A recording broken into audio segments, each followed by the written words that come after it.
Welcome everybody, Pastor Randy Fry, Gower Christian Church. 7 minutes with the Savior. And there you have it. Countdown is running.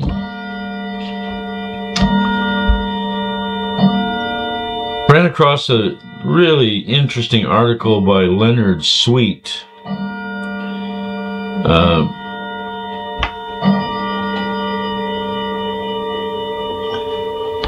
Who is a seminary professor and also really doing mainly writing now. He's a church futurist.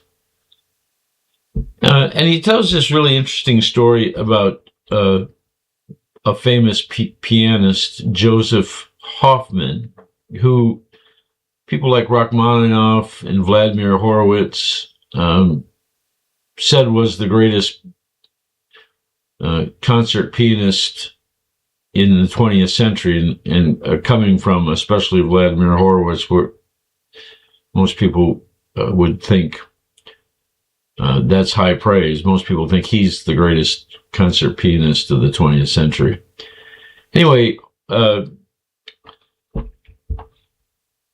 but Hoffman had a tragic story, and he was an alcoholic by the time he was in his early 50s. Most people, unless they're really connected into classical music, don't know who Joseph Hoffman is. You know who Rachmaninoff is, and you know who Vladimir Horowitz is, but you don't know really Joseph Hoffman. Because he was an alcoholic by the age of 50, but he was prone to great moodiness. Part of his addiction was his moodiness. And Rachmaninoff wrote a review of him that said that he was, at one point, that he was still, the top of the most accomplished pianist in the world. But when he would be out of form, you wouldn't recognize it. I was trying to remember what the quote was, but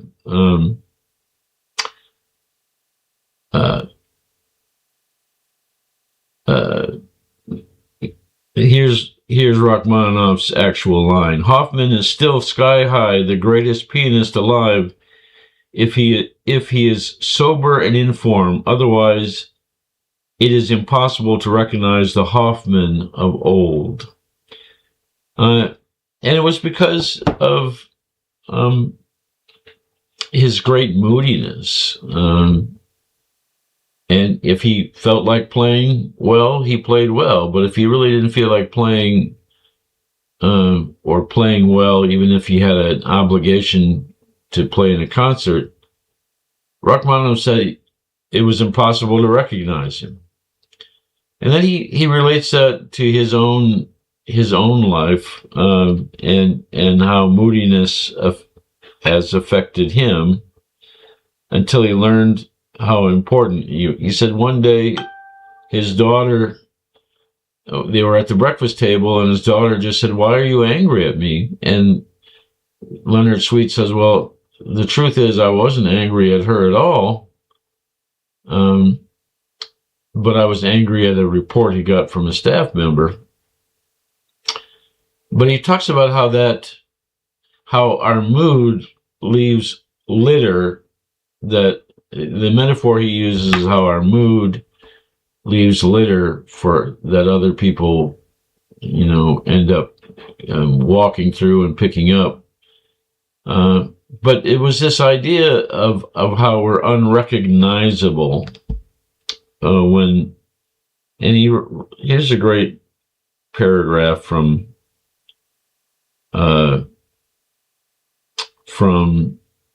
his article. Let me find it.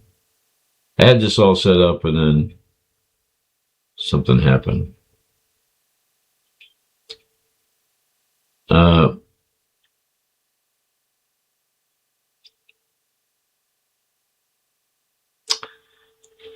Here's what he writes. The danger for a Christian, a spouse, a parent, a friend, is not that we will be less competent on our bad days, It is that we will become unrecognizable. It is that the person our family meets on a weekday morning cannot be traced back to the same human our congregation meets on Sunday. A Sunday faith does not inhabit a Monday world. And that's really a challenge to us. Jesus in Matthew chapter 5 talks a lot about the status of our heart. He says, you've heard it said that you shouldn't murder and that a murderer will face judgment. But he says that if we carry anger and hate in our heart, that's like murdering. Jesus is talking about how our attitude and internal moods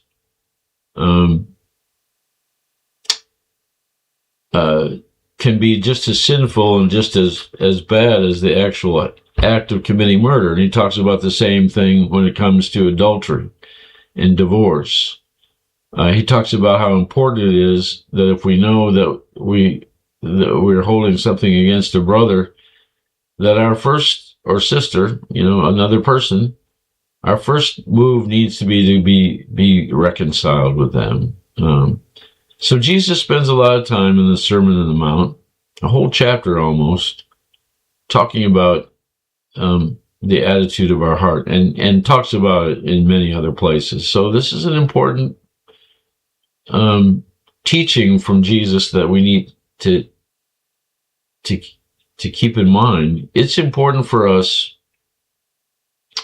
that the faith, the human we are on Sunday mornings, is the same human people encounter throughout the rest of the week. That our faith and the love that we proclaim on Sunday mornings is something that we also practice all year round. But it's a great article on Substack by Leonard Sweet, and I probably didn't do it justice, but it's entitled "The Bed Someone Else Has to Lie In." It's on Substack under Leonard Sweet, if you want to check that out. Prayer concerns, we're remembering Dan Andrews, who's in rehab after a serious fall. We are praying for Ron Snyder, who continues chemotherapy for cancer. I am asking for prayers for myself. I'm going to be having knee surgery next Thursday morning. So your prayers for a successful outcome of that surgery and a safety through the surgery, and then a good outcome, I would appreciate. So there's just a few of the my son-in-law George, his nephew Curtis, is also experiencing some health problems. So if you'd remember Curtis, I'd appreciate it. This weekend, Saturday afternoon, evening, is Mushball. We're reviving Mushball competition, but with us and Fraser Baptist and First Baptist of Gower. We need some more folks to sign up, especially males. It's meant to be 50-50 men and women. 8th grade and older. If you're in 8th grade and older, we could really use you.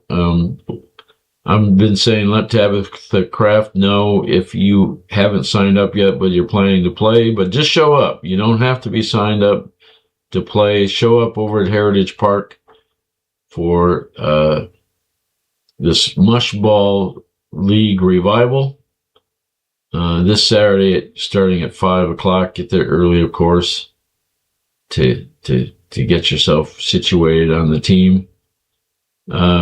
So that's Saturday. This will be a lot of fun. We have a Special Olympics tournament in Columbia that day, and so I'm not sure we're going to get back in time. But Jesse really wants to play, so I hope it works out. Sunday morning, Sunday school at 9:15, worship at 10:30. No youth. Youth group resumes on the 19th of August with a pool party. So look out for details for that. It's a family pool party out at Fortner's like it was earlier in the summer. So no youth this Sunday, but resuming soon, August 19th. Just about 10 days away.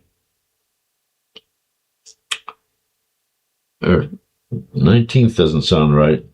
Anyway, a week from Sunday, the 16th, I think it is, August 16th. All right.